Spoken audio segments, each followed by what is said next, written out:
Ipinahayag naman ni Senate President Francis Escudero na walang mangyayaring impeachment trial laban kay BP Inday Sara habang nakabreak ang sesyon ng dalawang kapulungan ng Kongreso.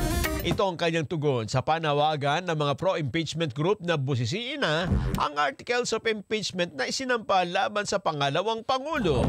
Ayon pa sa kanya, hindi sila maaaring mag-convene bilang impeachment court at manumpa bilang mga judge habang nakareses ang Kongreso kasi nga hindi nila na-convene agad, di ba?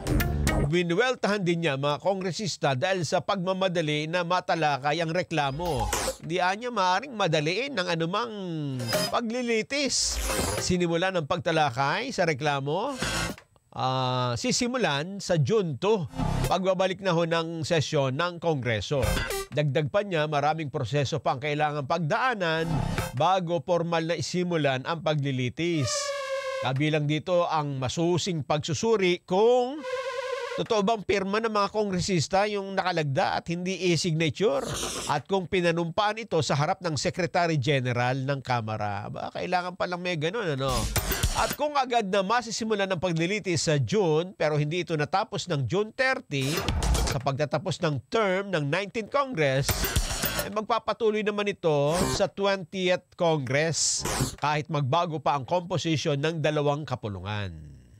That the Senate President shall take proper order of the subject of impeachment and matapos nun shall notify the House of the date when the prosecutors are set to appear. Pero bago lahat mangyari yung tinatawag yung trial, kailangan muna mag-acquire ng jurisdiction ang Senado. Hindi naman siguro makatarungan o tama na pagkatapos nilang upuan ito ng ilang buwan, biglang pwersahin, pipilitin at sasabihan kami ng sino mang galing sa Kamara na, hoy, bilisan nyo, aksyonan nyo, ano ba kayo? Hindi. Hindi ganon at hindi ako papayag din nun. Ang impeachment process para sa akin, hindi mahalaga kung pabor kayo o kontra, hindi mahalaga kung ma-acquit o ma-convict.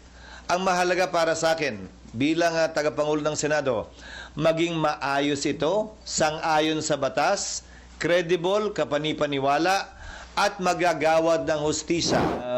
Basta ang Senado, gagampanan namin ang tungkulin namin ng, tatagalugin ko ng may malamig na neutralidad ng isang hukom na walang kinikilingan.